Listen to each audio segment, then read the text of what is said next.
अस्सलाम वालेकुम एवरीवन, कैसे हैं आप सब। आज मैं एक सिलाई वाला प्लाज़ो इसकी कटिंग आपके साथ शेयर करूंगी। ये 2.25 मीटर कपड़ा रहेगा। जो सूट के साथ कपड़ा आता है वो वाला कपड़ा है ये। तो इसी में मैं एक सिलाई वाले प्लाज़ो की कटिंग आपको बताऊंगी। अब इस तरह से पहले मैं अपने फैब्रिक को फ़ोल्ड करके लूँगी। फ़ोल्डिंग करते वक्त आप खड़े पन्ने में लीजिएगा कपड़े को। देखिए मैं कपड़े को किस तरह से फ़ोल्ड कर रही हूँ। इस तरह से कपड़े को डबल फ़ोल्ड करेंगे और ये 2 फ़ोल्ड नीचे है और 2 फ़ोल्ड जो है वो मेरे ऊपर है। मैं इसमें एक फ़ोल्ड बड़ा छोटा ऐसा नहीं ली हूँ। किसी में जब बैक क्रॉच बड़ा रहता है तब उसमें मैं बैक क्रॉच के लिए बड़ा ले लेती हूँ, मगर ये फ्रंट और बैक क्रॉच दोनों सेम रहेगा। ठीक है, फ़ोल्डेड हिस्सा मेरी तरफ है, बंद बाजू मेरी तरफ है, ये देखिए। और कन्नी वाला हिस्सा जो है उसके अपोजिट साइड में। अब मैं सबसे पहले यहाँ पे 2 इंच पे मार्क करूँगी। 2 या 2.5 इंच पे भी आप कर सकते हैं। ये मेरी मार्किंग जो है ये इलास्टिक जो फ़ोल्ड करूँगी मैं उसमें चली जाएगी। ठीक है, तो आप अगर इलास्टिक आपका छोटा रहेगा, 1 इंच का भी रहेगा, तो आप उसमें कम ले सकते हैं। जैसे 2 इंच भी आप कपड़ा फोल्डिंग के लिए ले सकते हैं। मेरा 1.25 इंच का है, इसके लिए मैंने 2.5 इंच का कपड़ा फोल्ड इलास्टिक के लिए लिया है। इसके बाद इस मार्किंग के बाद मैं फुल लेंथ ले लूँगी।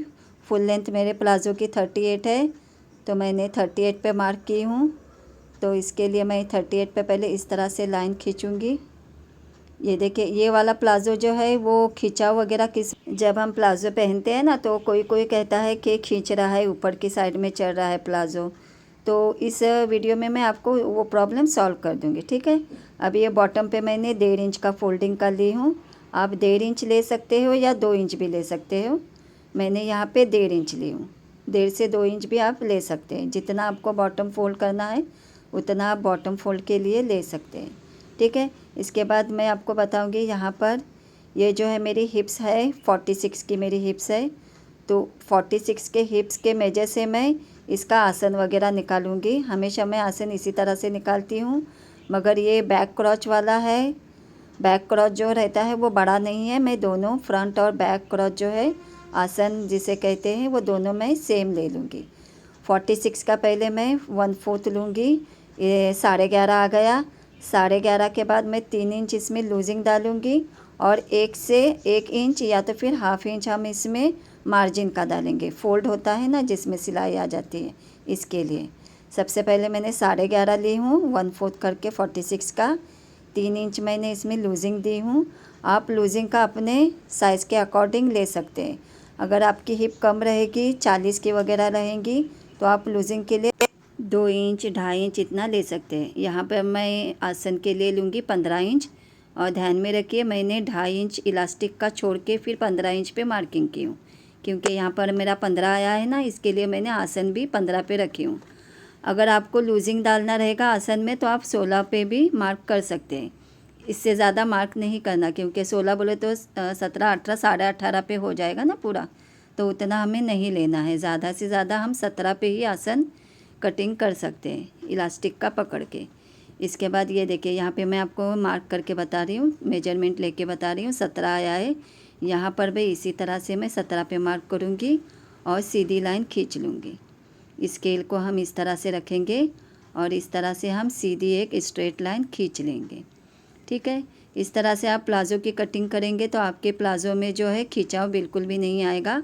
और प्लाज़ो में इस प्लाज़ो में मैं मैनी भी लगाऊंगी। ठीक है, यहाँ पे मैंने 11.5 ली हूँ, बता रही हूँ और एक बार 11.5 ली हूँ। 3 इंच लूजिंग का और 1 इंच या तो फिर आधा इंच आप मार्जिन का ले सकते हैं। इसके बाद यहाँ पे मैं 2 से 2.5 इंच पे आप गोलाई का लेंगे और ये कर्व दे देंगे। यहाँ पे 1.25 से 1.5 इंच पे ले सकते हैं हम। ठीक है, अगर हिप 40 से ज़्यादा है तो हम 1.25 इंच पे भी ले सकते हैं थाई के लिए। इस लाइन के ऊपर जो है वो थाई का नाप आता है, बट मेरी क्लाइंट ने कहा है कि मुझे यहाँ पे थोड़ा लूजिंग ही रखना, मुझे उठने बैठने दिक्कत नहीं होना चाहिए। इसके लिए मैंने यहाँ पे पूरा थाई का मेजरमेंट उनका रखा ही नहीं है, क्योंकि थाई का उनका कम था, मगर मैंने पूरा 2 इंच पे गोलाई दे के मैंने पूरा गोलाई वहाँ पे दे दी है। अब इसके बाद बॉटम 15 की है तो मैं 15 का बॉटम 30 की है, सॉरी बॉटम 30 की है तो मैं 15 लूँगी यहाँ पे, और हाफ इंच जो है वो मैं मार्जिन का लूँगी, ठीक है। और यहाँ पे थोड़ी सी तिरछी लाइन मैंने खींची हूँ, देखो ये देखो। इसके बाद मैं यहाँ से आपको पहले कच्चा रख के आपको बताऊँगी, ये मेरा फाइनल नहीं है कटिंग, ये वाली जो लाइन है वो फाइनल कटिंग नहीं है। आपको मैं मेजरमेंट लेके इस तरह से बताऊंगी। अगर हम इस स्केल को एल वाली स्केल को रख के यहाँ पे रखेंगे तो यहाँ पे हमारा लूजिंग बहुत आ जाएगा, थाई के नीचे है ना, नी के इधर वगैरह बहुत लूजिंग आ जाएगा। इसके लिए मैं इस शेपर स्केल का इस्तेमाल करूँगी और आपको इस तरह से रख के इसकी गोलाई लेके बताऊँगी। इस वाली स्केल से गोलाई आप ले सकते हैं या तो फिर आप हाथ से भी गोलाई दे सकते हैं। अब देखिए ये सादी सीधी वाली लाइन जो कट में मैंने मारी हूँ कट करके, और ये वाली लाइन में कितना फ़र्क आता है, ठीक है। ये देखिए ये 23 साढ़े 23 पे आ रहा है, ये देखिए ये इस तरह से थोड़ा हमको इसकी लंबाई जो है वो कम मिलती है, जबकि उसी पॉइंट से मैं गोलाई पे इस तरह से रखूँगी तो मैं 23.5 पे मेरा आ जाएगा, मतलब थोड़ा सा और ज़्यादा मिल जाएगा हमको। ये देखिए इस तरह से। तो इसके लिए हम यहाँ पे जो है हमारे अगर पैंट प्लाज़ो में खिंचाव आता रहेगा तो हमें इस तरह से गोलाई का थोड़ा सा हल्का शेप देके हमें उस खिंचाव को कम करना है, मतलब वो जो प्रॉब्लम हमारी रहेगी वो सॉल्व हो जाएगी। ये देखिए ये गोलाई मैं और एक बार आपको बता रही हूँ, इस तरह से लेंगे तो हमें ये ज़्यादा मिलेगा और स्ट्रेट वाली लाइन से हम लेंगे तो हमें कम मिलेगा। इस वजह से जो है हमारा प्लाज़ो जो है खींचता है। इसके लिए और एक तरीका है मेरे पास, जो बॉटम के साइड में जो रहता है वहाँ पे भी हम ले सकते हैं। ये देख लिया आपने किस तरह से मैंने थोड़ा कट जो मैंने की हूँ लाइन, वो मेरी फाइनल लाइन नहीं है।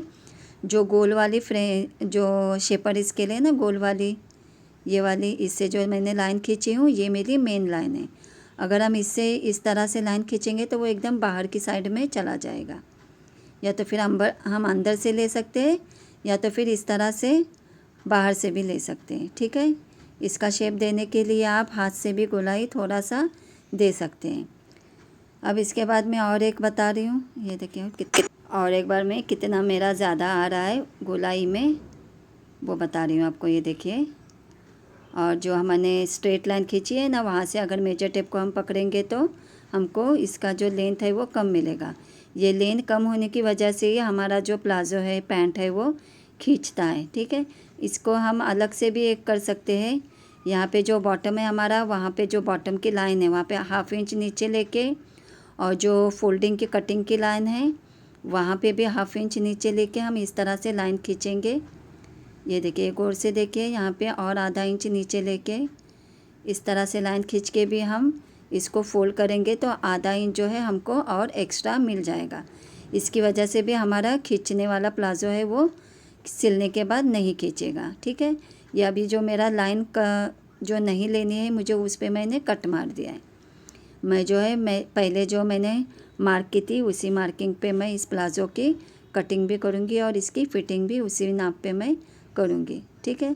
इसके बाद मैं ये देखो, ये खिंचाव उसी वजह से आता है जब ये वाला पार्ट हमारा छोटा हो जाता है। अब इसके बाद मैं प्लाज़ो की कटिंग कर लूँगी। यहाँ से नीचे से मैं कट करते हुए जाऊँगी। जो मैंने बाद में लाइन खींची है आधे इंच पे वो मेरी मेन लाइन नहीं है, ये वाली ऊपर वाली जो लाइन है वो मेन लाइन है। यहाँ पे हल्का सा थोड़ा तिरछा रखेंगे हम, ताकि प्लाज़ो फोल्ड होने के बाद हमारा फोल्ड उसका अच्छे से बैठ जाए। अब ये जो गोलाई वाला मैंने शेप दी थी वहाँ से मैं इस प्लाज़ो की कटिंग करूँगी। आप इस तरह से यकीन मानिए, आप इस तरह से अगर प्लाज़ो कट करेंगे सीधी लाइन ना खींचते हुए इस तरह से थोड़ा गोलाई देंगे तो आपकी प्लाज़ो में बिल्कुल भी खिंचाव नहीं आएगा। और प्लस इसमें हम म्याने भी लगाएंगे क्योंकि ये हेवी साइज़ है ना 46 बोले तो इसके लिए मैं इसमें म्याने भी लगाऊंगी। इनकी जो पहले भी मैंने प्लाज़ो पैंट वगैरह सिलाए थे उसमें भी मैंने म्याने लगा कर ही उनको दिया था, तो उन्होंने कहा था म्याने लगाना ज़रूरी है, तो फिर मुझे उठने बैठने तकलीफ़ नहीं होती है।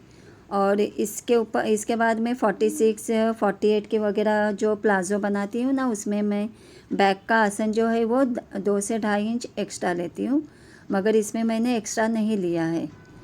नहीं तो अगर ज़्यादा उन्होंने कहा कि मुझे दोनों पार्ट आगे का और पीछे का दोनों पार्ट मुझे सेम ही रख देना आप, क्योंकि इसके पहले जो मैंने उनका सिलाई थी तो वो परफेक्ट बैठा था उनको। ठीक है, इसके बाद मैं यहाँ पे म्यानी कटिंग का भी बता दूँगी।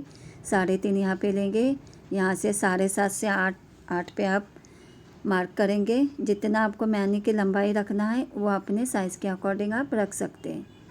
कोई कोई जो है वो म्यानी की जो चौड़ाई और लंबाई है तो थोड़ा कम भी रखते हैं, बट मेरे पास इधर कपड़ा है तो मैं 3.5 पे मार्क करूँगी।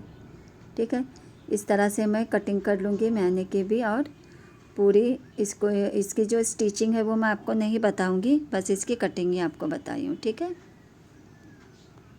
आपको ये वीडियो कैसी लगी, प्लीज़ आपको ज़रा भी ये हेल्पफुल रही होगी वीडियो तो प्लीज़ मुझे लाइक शेयर, और मेरे चैनल पर अगर नए होंगे तो सब्सक्राइब भी कीजिए।